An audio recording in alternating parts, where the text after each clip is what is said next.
Hello my dear students, my name is Sabukta. So आज जो मैं टॉपिक लेकर आई हूँ दैट इज़ ऑफ स्पीकिंग। जैसे कि मैं इस प्रोफेशन में काफ़ी ईयर्स से हूँ और जो आजकल प्रेजेंट में मैं स्पीकिंग ले रही हूँ बच्चों की, तो मुझे कुछ प्रॉब्लम्स लग रही है उनकी स्पीकिंग में। मेन प्रॉब्लम क्या है? Q card. और ज़्यादातर बच्चे फोकस भी क्यू कार्ड पे ही करते हैं कि उनको लगता है कि ये मेन चीज़ है जिससे हमारे बैंड्स जो हैं वो ज़्यादा पीक पे जाएंगे। तो प्रॉब्लम ये आती है that they stuck in between while they're explaining their cue card. 1 minute के लिए they can speak fluently, but after that वो pauses लेना शुरू कर जाते हैं, फिलर्स ज़्यादा यूज़ करना शुरू करते हैं। तो उसका हम कैसे सॉल्व करें उस चीज़ को कि आइडियाज़ इतनी जल्दी ख़त्म हो जाते हैं। तो उसका जो मुझे लगता है बेसिक एक चीज़ है, हमें टाइम वेस्ट करना नहीं आता क्यू कार्ड में। So we have to be clever enough कि हम क्यू कार्ड में टाइम कैसे वेस्ट कर सकते हैं। अगर आप चाहते हो कि 2 मिनट विदाउट एनी पॉज आप अच्छे तरीके से फ्लुएंटली बोलिए, सबसे पहली टिप है you have to create a mental image in your mind.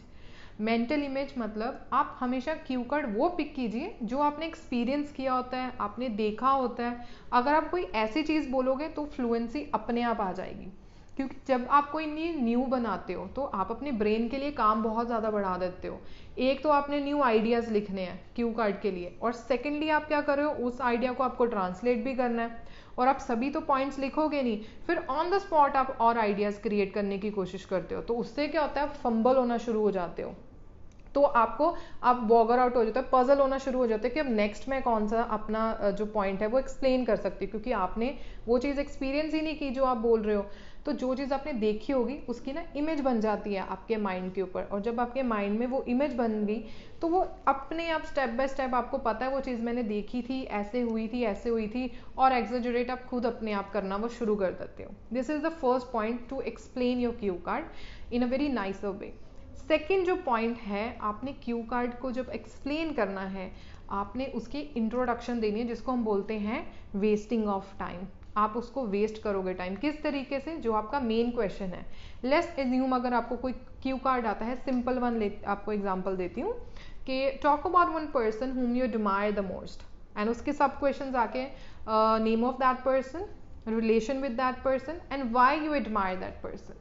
तो सबसे पहले तो आपने क्वेश्चन में देखना है किसके ऊपर है क्यू कार्ड।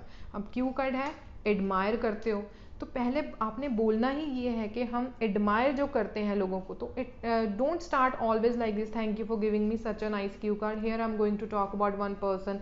अब उससे आपने क्या किया, आपने मेन क्वेश्चन छोड़ दिया, सीधा आप आगे जो सब क्वेश्चन पे हैं। तो आप पहले आप बोलो कि thank you for giving this cue card, well I think in our life we meet many people, but it is not like that easy that we start admiring each and every one. It takes time, or it needs special trait in a behavior or in a nature to admire someone. अब मैंने क्या किया, मैंने तो सिर्फ ये introduction the so that मेरा थोड़ा टाइम निकल जाए, ताकि अगर मुझे आने वाले पॉइंट्स भूल भी रहे हैं तो मैं स्टक ना हूँ, क्योंकि मैंने पहले इंट्रो दे दी बड़ी अच्छी। उसके बाद आपने ये देखना है जो 3 सब क्वेश्चन है उनमें से 1 वर्ड वाला कौन सा है। अब अगर आप बोल रहे हो नेम ऑफ दैट पर्सन और हु दैट पर्सन, तो उस पर आपकी मदर है, हो सकता है फादर है, सिस्टर है, फ्रेंड है, तो उसको थोड़ा एक्सप्लेन करोगे। उसको पता है 1 वर्ड है मेरा, ये कंप्लीट हो गया, क्या रिलेशन है आपका। अगर आपने मदर ही बोल दिया तो ये तो वैसे ही क्लियर हो गया। लास्ट क्वेश्चन आपका बच जाता है एक्सप्लेन करने वाला, why you admire that person.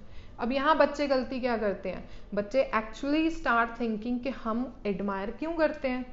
आपने ये नहीं सोचना कि एक्चुअली में एडमायर उस बंदे को क्यों करते हैं। हमने क्या सोचना है, किसी भी पर्सन को एडमायर करने के लिए क्या ज़रूरी है। तो देखना आपको कितने क्वेश्चन मिल जाएंगे, उसके आंसर्स कितने मिल जाएंगे कि हाँ बंदा ऑनेस्ट होना चाहिए, हेल्पफुल होना चाहिए, तो शायद आपके साथ उसका कोई एक्सपीरियंस अच्छा गया हो, अब वो एक्सप्लेन कर सकते हो।